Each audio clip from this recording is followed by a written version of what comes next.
সবাইকে জ্ঞানপীঠে স্বাগতম। আমি দেবযানী ব্যানার্জি। আজকে যেটা পড়াবো তা হলো ষোড়শ মহাজনপদের ইতিহাস। দেখো, আমরা কিন্তু কম বেশি প্রত্যেকেই ইতিহাসে বিভিন্ন সাম্রাজ্য এবং তাদের রাজাদের নাম পড়েছি।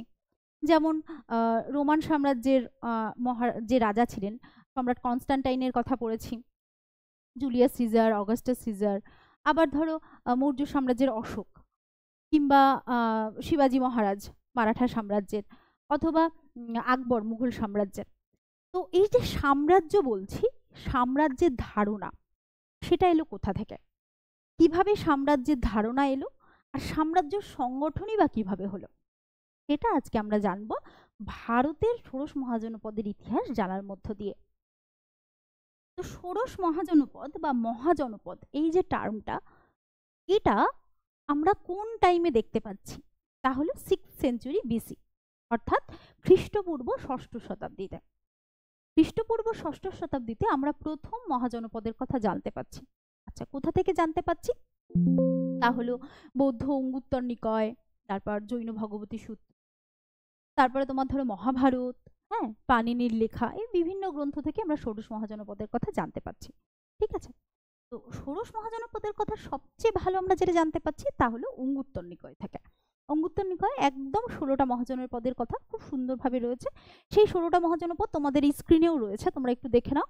অঙ্গ, মগধ, মল্ল, কাশী, ব্রিজি, কোশল, বৎস, চেদি, মৎস্য, সুরসেন, অবন্তী, এখানে পাঞ্চাল আর কুরু, ওদিকে হচ্ছে গান্ধার, কম্বোজ।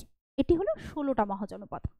এবার আমরা জানবো যে এই 16টা মহাজনপদ ঠিক কোন জায়গাটাতে ছিল, এবং 16টা মহাজনপদের উদ্ভবই বা কেন হলো, কিভাবে জন থেকে জনপদ, কিভাবে জনপদ থেকে মহাজনপদ, সেই উদ্ভবের কারণ কি। তাহলে প্রথমেই জানবো যে মহাজনপদ তার পটভূমি বা উত্থানের কারণও আমরা বলতে পারি। তো প্রথমে দেখি মহাজনপদ ঠিক কোথায় গড়ে উঠছে। মহাজনপদ যদি আমরা বলি এক্স্যাক্ট লোকেশন ঠিক কোথায়, তা হলো বিন্ধ্য পর্বতের উত্তরে। ঠিক আছে, এই যে বিন্ধ্য পর্বত এইদিকে আছে, তার ঠিক উত্তরে কিন্তু মহাজনপদের একটা বিরাট অংশ গড়ে উঠছে। ঠিক আছে, বিশেষ করে বললে আমরা যদি ভালোভাবে বলতে পারি তা হলো যে একটা বিহার এবং উত্তরপ্রদেশের একটা বিরাট অঞ্চল জুড়ে কিন্তু এই মহাজনপদের উদ্ভব ঘটছে ভারতবর্ষে। তার সময়কাল কত? তার সময়কাল হচ্ছে 6th সেঞ্চুরি বিসি বা খ্রিস্টপূর্ব ষষ্ঠ শতক। এবার কি এমন হলো হঠাৎ করে মহাজনপদের উদ্ভব ঘটল? দেখো, আমরা যখন বৈদিক সভ্যতা পড়েছি বা হরপ্পা সভ্যতা পড়েছি, হরপ্পা সভ্যতা বা বৈদিক সভ্যতা যদি আমরা ধরি, সেখান থেকে 6th সেঞ্চুরি বিসি প্রায় ধরো 1000-1500 বছরের ব্যবধান। এই যে 1000-1500 বছরের ব্যবধান, তার ফলে যেটা হচ্ছে, এই যে আর্য সভ্যতা বা বৈদিক সভ্যতা, তার যে লীলাভূমি আমরা যদি বলি, তা ছিল কোথায়? তা ছিল এই দেখো, হিন্দুকুশ পেরিয়ে তারা একদম ইরান, ইরাক দিয়ে পাঞ্জাব বা এই মুলতান, এই অঞ্চলগুলোতে তারা আসছে। ঠিক আছে, তো এইখানে এসে দেখা যাচ্ছে যে তারা বসতি করছে। তোমরা যারা আর্যের আমার আগের ভিডিওটা দেখেছো, তোমরা জানো যে আর্যরা কিন্তু একটা উপজাতি সম্প্রদায় ছিল। উপজাতি অর্থাৎ কি? ট্রাইবাল সম্প্রদায়। তারা বিভিন্ন জায়গায় ঘুরে ঘুরে ঘুরে ঘুরে কিন্তু মানে বসতি করে রেখেছিল। পরবর্তী বৈদিক যুগে দেখা যাচ্ছে লোহার আবিষ্কার করছে এবং তারা স্থায়ী কৃষি বসতির বিস্তারের সূচনা করছে। সেটা কিন্তু পরবর্তী বৈদিক যুগে। তাহলে পরবর্তী বৈদিক যুগে কি হচ্ছে?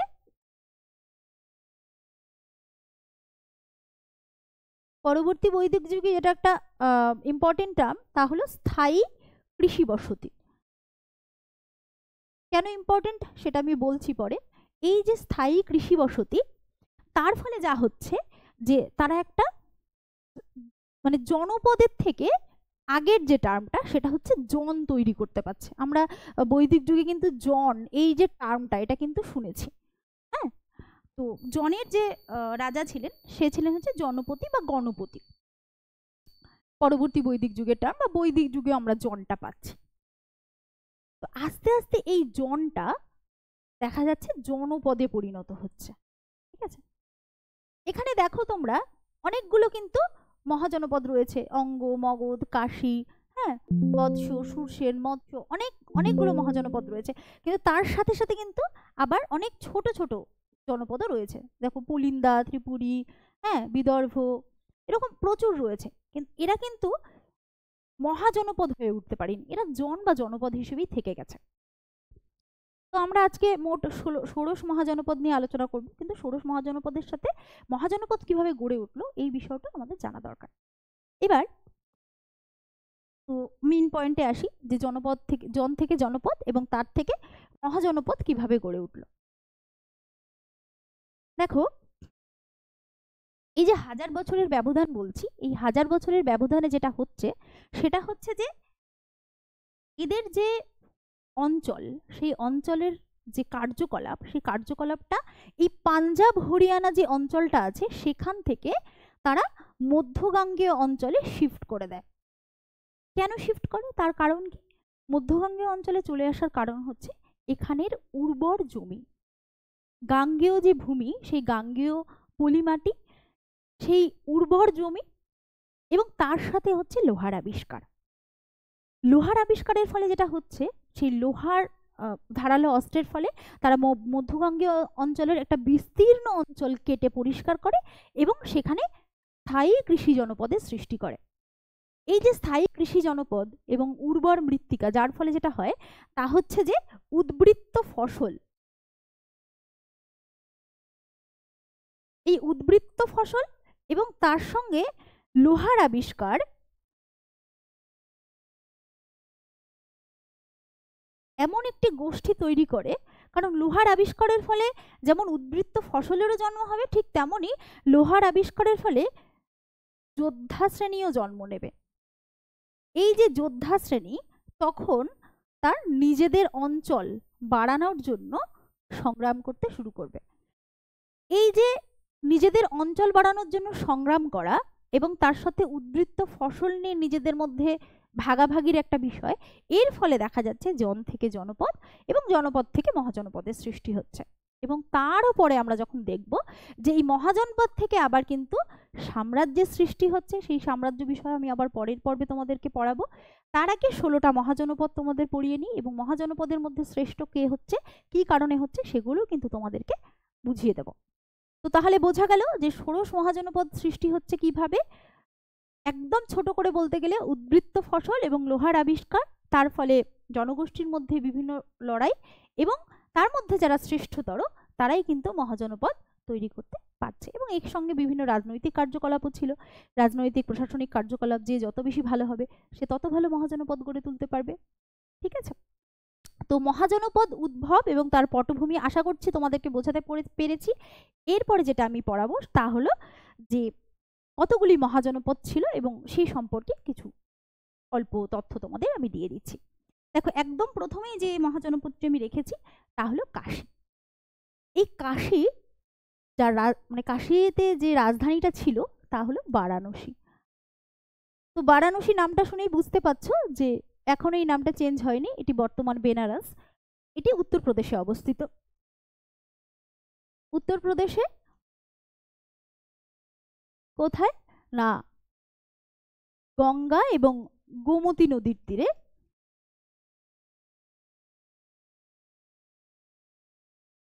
এবং বারাণসী কিন্তু বরুণা এবং অর্শী নদীর তীরে ছিল। ঠিক আছে, তো এটি উত্তরপ্রদেশে অবস্থিত কাশী জনপদ, বহু পুরনো জনপদ এবং শক্তিশালী জনপদ। কাশীর যে দ্বন্দ্বের কথা, কাশীর দ্বন্দ্বের কথা কোথায় কোথায় জানা যায়? জাতকে জানা যায়। কাশীর সঙ্গে কার কার দ্বন্দ্ব ছিল? কাশীর সঙ্গে বৎসের দ্বন্দ্ব ছিল, কোশলের দ্বন্দ্ব ছিল। ঠিক আছে, তো কোশল রাজ্যে প্রসেনজিৎ সে কিন্তু পরবর্তীকালে কাশী রাজ্য সেটি দখল করে নেয় এবং পরবর্তীকালে এটি কোশলের অন্তর্ভুক্ত হয়ে যায়। কোশল কোথায়? কোশলও কিন্তু উত্তরপ্রদেশে অবস্থিত। কোশলও উত্তরপ্রদেশে, তাহলে কাশীও পেলাম উত্তরপ্রদেশে, কোশলও পেলাম উত্তরপ্রদেশে। উত্তরপ্রদেশের এটি অযোধ্যা অঞ্চলে অবস্থিত। ঠিক আছে, অযোধ্যা অঞ্চলে। এবার এটির যে দুটি রাজধানী ছিল, ঠিক আছে, দুটি রাজধানী ছিল কোশলের, দুটি রাজধানী। একটি হচ্ছে উত্তরে হচ্ছে শ্রাবস্তী এবং দক্ষিণে হচ্ছে কুশাবতী। এই দুটি রাজধানীকে যেটি ডিভাইড করেছে তা হলো সরজু নদী। ঠিক আছে, সরজু নদী এই দুটি রাজধানীকে ডিভাইড করেছে, উত্তরে শ্রাবস্তী, দক্ষিণে কুশাবতী। কোশলের রাজার নাম তো আমি বলেই দিলাম, কোশলের মানে উল্লেখযোগ্য রাজা ছিল প্রসেনজিৎ। চলো পরের যে মহাজনপদ সেটিতে চলে যাই। পরের মহাজনপদ হলো বজ্জী। আচ্ছা, বজ্জী কোথায় অবস্থিত? বজ্জী হচ্ছে দেখো এই যে এখানে অবস্থিত। তার আগে একটু বলে নিই, কাশী এই যে এখানে এবং কোশল হচ্ছে এই যে, দুটি উত্তরপ্রদেশে কাশী এবং কোশল। বজ্জী একটি কিন্তু গণসংঘ ছিল, অর্থাৎ প্রজাতান্ত্রিক মহাজনপদ ছিল বজ্জী। বাকি দুটি কিন্তু প্রজাতান্ত্রিক ছিল না, বজ্জী ছিল গণসংঘ অর্থাৎ প্রজাতান্ত্রিক। বজ্জীর যে অবস্থান সেটি ছিল কোথায়? উত্তর বিহারে। বজ্জীর অবস্থান কোথায় ছিল? উত্তর বিহারে। তো এটি ছিল একটি গণসংঘ। গণসংঘ মিন্স এটি প্রজাতন্ত্র পরিচালিত ছিল। 8টি গণসংঘ ছিল যাকে বলা হতো বজ্জী অর্থকূল। তার মধ্যে কয়েকটির নাম আমি বলি, যেমন হচ্ছে লিচ্ছবি, খুবই ইম্পর্টেন্ট। লিচ্ছবিদের রাজধানী ছিল বৈশালী। ঠিক আছে, বিদেহ, বিদেহের রাজধানী ছিল মিথিলা এবং তার সাথে ছিল গ্যাত্রিক। গ্যাত্রিকদের রাজধানী ছিল কুন্দপুরা। এই গ্যাত্রিক বংশীয় আমরা জানি কে? গ্যাত্রিক বংশীয় হচ্ছে মহাবীর। ঠিক আছে, তো বজ্জীদের রাজধানী ছিল কিন্তু মানে মেন রাজধানী আমরা যেটা পাই তা হলো বৈশালী। ঠিক আছে, কারণ লিচ্ছবিরাই সবচেয়ে বেশি লিড করতো, গণসংঘকে লিড করতে হচ্ছে লিচ্ছবিরা। তো এই গণসংঘ অর্থাৎ প্রজাতান্ত্রিক যে রাজ্য সেটি কিন্তু একটা সময় দেখা যাচ্ছে যে মগধের অন্তর্ভুক্ত হয়। কিভাবে হচ্ছে মগধের অন্তর্ভুক্ত?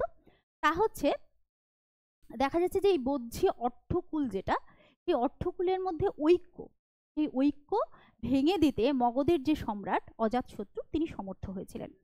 এই অজাতশত্রুর অর্থকূলের ঐক্য ভেঙে দেওয়ার জন্য সমর্থ হওয়াতে বজ্জী কিন্তু ভেঙে যায় এবং বজ্জী পরবর্তীকালে মগধের অন্তর্ভুক্ত হয়ে গেছিল। সেই বিষয়ে আমি এর পরের দিন মগধ যেদিন পড়াবো আরো ডিটেলসে আলোচনা করে দেবো যে কিভাবে অজাতশত্রু বজ্জীকে মগধের অন্তর্ভুক্ত করলো। চলো পরের টপিকে চলে যাই। পরে হচ্ছে মল্ল। মল্ল কোথায় অবস্থিত? মল্ল হচ্ছে উত্তরপ্রদেশের গোরক্ষপুরে।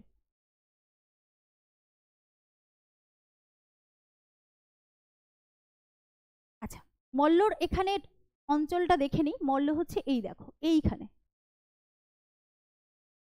এইখানে অবস্থিত। সবই কিন্তু এই গঙ্গা যমুনা দোয়াবে অবস্থিত। তো উত্তরপ্রদেশের গোরক্ষপুরে অবস্থিত।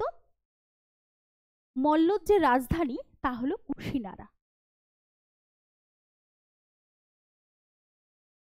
মল্লর রাজধানী হচ্ছে কুশিনারা। এই কুশিনারাতেই কিন্তু ভগবান বুদ্ধের মহাপরিনির্বাণ ঘটেছিল।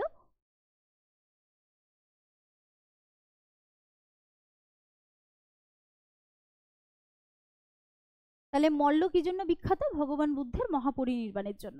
আচ্ছা, এরপরে চলে আসি অঙ্গতে। দেখো অঙ্গ, আচ্ছা অঙ্গের রাজধানী কি? অঙ্গের রাজধানী হচ্ছে চম্পা। এটা বিহারের ভাগলপুরের মুঙ্গের জেলা, বর্তমান বিহারের ভাগলপুরের মুঙ্গের জেলাতে অবস্থিত। আচ্ছা, অঙ্গ মহাভারতে অঙ্গ ছিল হচ্ছে কর্ণের যে অঞ্চল সেটি ছিল মহাভারতের অঙ্গ। আচ্ছা, এরপরে চলে আসি চেদিতে। চেদি হচ্ছে, চেদির রাজধানী হচ্ছে শুক্তিমতি। ঠিক আছে, চেদি হচ্ছে, চেদির রাজধানী হচ্ছে শুক্তিমতি। কেদির রাজা ছিল কেদির রাজা ছিল হচ্ছে শিশুপাল। আমরা মহাভারতে শুনেছি যে শিশুপালকে বধ করেছিলেন কে? শ্রীকৃষ্ণ। ঠিক আছে, তো কেদির রাজধানী হচ্ছে শুক্তিমতি। এরপরে চলে আসি বৎসতে। বৎস কিন্তু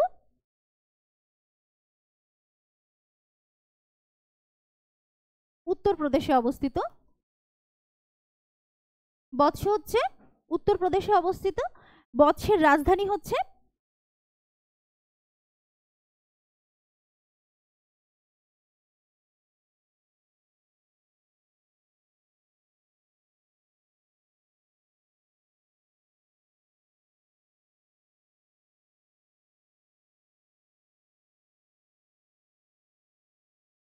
বৎস হচ্ছে উত্তরপ্রদেশে অবস্থিত এবং বৎসের যে রাজা, উল্লেখযোগ্য রাজা, তার নাম হচ্ছে কিন্তু উদয়ন। বৎসরাজ উদয়নের নাম কিন্তু আমরা অনেকেই শুনেছি।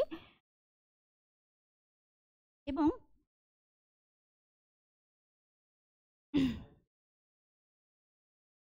বৎসের যে রাজধানী তা হচ্ছে কি? বৎসের রাজধানী হচ্ছে কৌশাম্বী। এটা কিন্তু যমুনা নদীর তীরে অবস্থিত ছিল। ঠিক আছে, এলাহাবাদের যমুনা নদীর তীরে।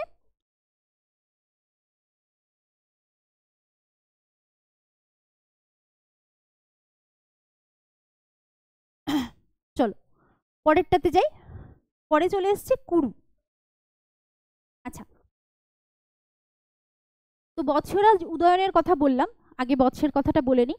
সেটা হচ্ছে বৎসরাজ উদয়ন এতটাই গুরুত্বপূর্ণ ছিল যে বৎসরাজ উদয়নের নামে স্বপ্নবাসব দত্তা ভাসের একটি নাটক ছিল, এছাড়াও হর্ষবর্ধনের নাটক ছিল প্রিয়দর্শিকা এবং রত্নাবলী। চলো এরপরে কুরুতে চলে আসি। কুরু নামটা শুনে বোঝা যাচ্ছে এটি কিন্তু মহাভারতের একটি অঞ্চল ছিল। কুরু যে রাজধানী ছিল তা ছিল ইন্দ্রপ্রস্থ। কুরুর রাজধানী কি ছিল? ইন্দ্রপ্রস্থ। ঠিক আছে, আর মহাভারতে যে ধৃতরাষ্ট্র ছিল তার রাজধানী ছিল কিন্তু হস্তিনাপুর, সেটা কিন্তু মহাভারতে। আর আমরা ষোড়শ মহাজনপদের ক্ষেত্রে যেটা পাই সেটা হচ্ছে ইন্দ্রপ্রস্থ। এটা কিন্তু দিল্লির নিকটে অবস্থিত ছিল।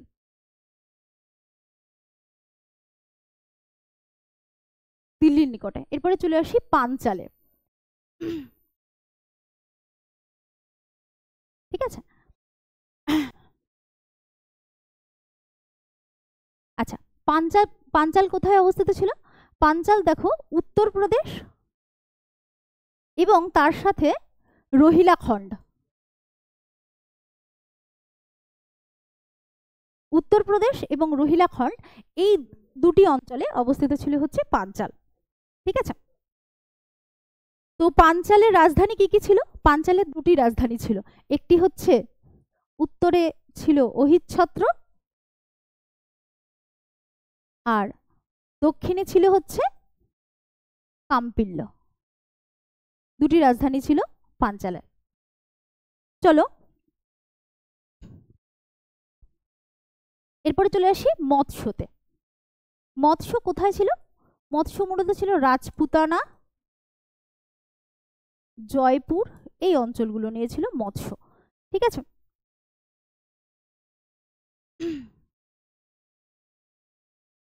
এই দেখো মৎস্য এখানে অবস্থিত। মৎস্যের বর্তমান অঞ্চল হচ্ছে রাজপুতানা, জয়পুর, এই অঞ্চলটা। তো মৎস্যের রাজধানী ছিল বিরাটনগর। ঠিক আছে, এবং মৎস্যের যে রাজা ছিল, বিখ্যাত রাজা, তার নাম ছিল রাজা বিরাট, এবং বিরাটের নামেই হয় বিরাটনগর। আচ্ছা, এরপরে চলে আসি সুরসেন। এই অঞ্চলটা হচ্ছে সুরসেন। সুরসেনও কিন্তু উত্তরপ্রদেশে, রাজধানী ছিল মথুরা। তো সুরসেনের রাজধানী যেহেতু মথুরা, বোঝাই যাচ্ছে এটা উত্তরপ্রদেশে অবস্থিত, এবং মথুরা নামে এই অঞ্চলটি আছে, সেটা এখনো বোঝা যাচ্ছে। চলো পরের টপিকে চলে যাই। পরের যেটি সেটা হচ্ছে যে অসমক। অসমক দেখো ঠিক এই জায়গাটাতে, অর্থাৎ এইটি একটু কিন্তু অন্য রকমের মহাজনপদ। অসমক হচ্ছে একমাত্র দক্ষিণ ভারতে অবস্থিত মহাজনপদ। এটি গোদাবরী নদীর তীরে অবস্থিত।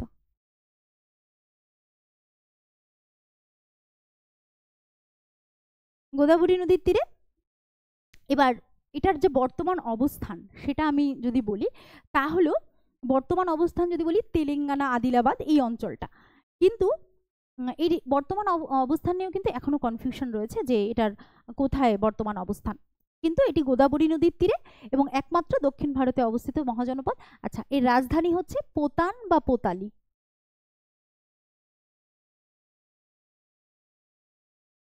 আচ্ছা, এরপরে চলে আসি অবন্তী। অবন্তী কোথায় অবস্থিত? অবন্তী হচ্ছে বর্তমান, আমি যদি বলি বর্তমান মধ্যপ্রদেশ এবং মালব অঞ্চল, ঠিক আছে, এইখানে নিয়ে হচ্ছে অবন্তী। আচ্ছা, এই যে অবন্তী ম্যাপে তোমরা দেখতে পাচ্ছ। আচ্ছা, অবন্তীর কিন্তু দুটি রাজধানী ছিল, ঠিক আছে, একটা উত্তর অবন্তী, একটা দক্ষিণ অবন্তী। সেটা একটু বলে নি। সেটা হচ্ছে উত্তর অবন্তী রাজধানী ছিল উজ্জয়িনী, আর দক্ষিণ অবন্তী সেটার রাজধানী ছিল মাহিষ্মতি। এবার উত্তর অবন্তী উজ্জয়িনী, দক্ষিণ অবন্তী মাহিষ্মতি, কিন্তু তারপরেও দেখা যাচ্ছে যে উত্তর অবন্তীর যে রাজা, ঠিক আছে, তার নাম ছিল কি? উত্তর অবন্তীর রাজা হচ্ছে প্রদ্যোৎ, যাকে আমরা কিন্তু চণ্ড প্রদ্যোৎ নামেও চিনি। আর দক্ষিণ অবন্তী আর উত্তর অবন্তীর মাঝখানে যে ছিল সেটি ছিল বিন্ধ্য পর্বত, ঠিক আছে। আচ্ছা, এরপরে চলে আসি গান্ধারে। গান্ধার কোথায় অবস্থিত? একদম দেখো এইখানে। এটি কিন্তু বর্তমানে পাকিস্তানে,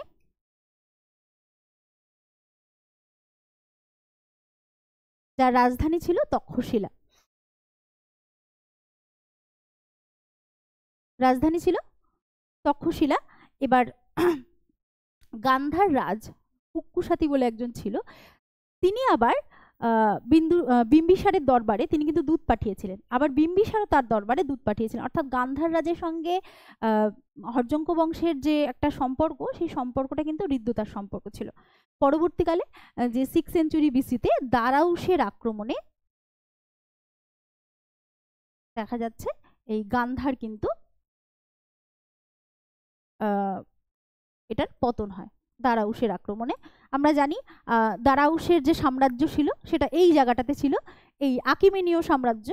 আকিমেনীয় সাম্রাজ্য আস্তে আস্তে দেখা যাচ্ছে এই গান্ধারটাকে অ্যানেক্স করে নিচ্ছে, ঠিক আছে। আচ্ছা, এরপরে চলে আসি কম্বোজ। গান্ধার বর্তমানে পাকিস্তানে পেশোয়ার রাওয়ালপিন্ডি যে অঞ্চলটা, সেখানে। এটা হয়তো লিখিনি, একটু লিখে দিই, পেশোয়ার রাওয়ালপিন্ডি।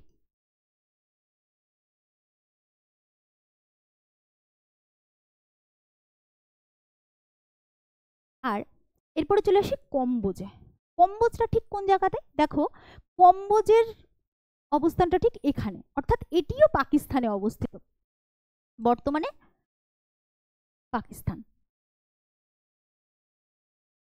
কিন্তু পাকিস্তানে হলেও এর যে অবস্থানটা, লোকেশনটা, তা হচ্ছে উত্তর পশ্চিমে, ঠিক আছে, উত্তর পশ্চিম। অর্থাৎ যদি আমি খুব ভালোভাবে বলি, তা হচ্ছে যে পাকিস্তানের সঙ্গে আফগানিস্তানের কিছু অঞ্চল জুড়ে কিন্তু এই কম্বোজের যে অঞ্চলটা সেটা। তো কম্বোজের রাজধানী ছিল কি? রায়পুর। আর এই কম্বোজ আলেকজান্ডারের আক্রমণের সময় কিন্তু দেখা যাচ্ছে যে আলেকজান্ডার দখল করে নিচ্ছে কম্বোজ, এবং পরবর্তীকালে কম্বোজে কিন্তু গণতান্ত্রিক বা প্রজাতান্ত্রিক শাসন প্রতিষ্ঠিত হচ্ছে। তাহলে তোমরা কিন্তু এটা মাথায় রেখো যে ব্রিজি, মল্ল এই দুটো যেমন প্রজাতান্ত্রিক শাসন প্রতিষ্ঠিত হচ্ছে, একটা সময় পর কিন্তু কম্বোজেও প্রজাতান্ত্রিক শাসন প্রতিষ্ঠিত হচ্ছে, ঠিক আছে। চলো পরে যাই। একদম লাস্টে আমি মগধটা রেখেছি। মগধ হচ্ছে এই যে এখানে। এটা কোথায়? বিহারের গয়া এবং পাটনা জেলা। প্রথম যে রাজধানী ছিল তা ছিল গিরিব্রজ, তারপরে রাজগীর, এবং তারপরে হচ্ছে পাটলিপুত্র। এখানে শুধুমাত্র পাটলিপুত্রটাই রয়েছে তোমাদের ম্যাপে। তো প্রথমে গিরিব্রজ, তারপরে রাজগীর, তারপরে পাটলিপুত্র। বিহারের গয়া এবং পাটনা জেলায় অবস্থিত এটি।